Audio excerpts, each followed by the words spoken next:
May mga taong kailangan ka lang dahil napapakinabangan ka. At pagkatapos kang pakinabangan, bukas hindi ka nakilala. At sa ibang tao'y sisiraan ka pa.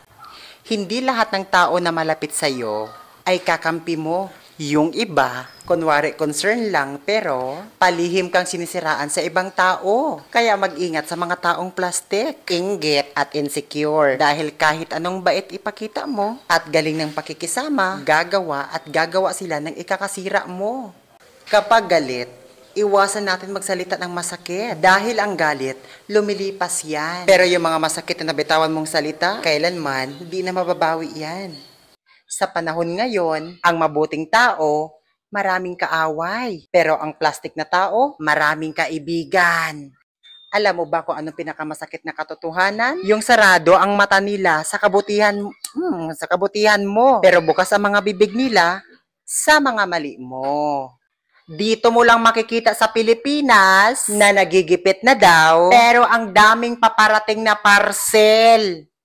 Order pa.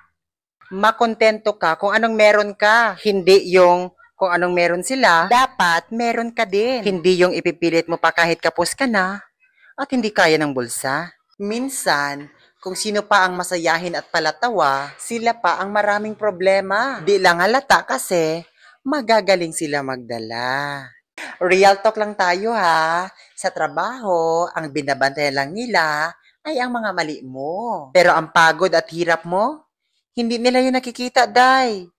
Wow! Kapag palpak, teacher factor. Pero kung successful, teamwork, sana all. Tips para lalang gumanda ang inyong buhay. Huwag kang mainggit, huwag kang manira, huwag kang mapanghusga, at huwag ka ring chismosa.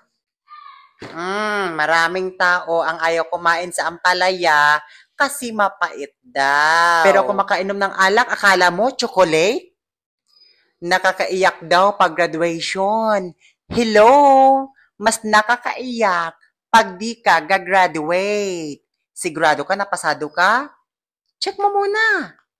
Bago mo kalkalin ang dumi ko, unahin mo munang linisin ang sarili mo. Kaya huwag kang umasta na napakalinis mo. Wow! Ikaw na. Oh, kamusta ang araw mo? Grabe ka ha, balita ko pinag-uusapan niyo naman ako. Sige lang, kaya niyo yan. Get well soon. Gusto mo ako makilala?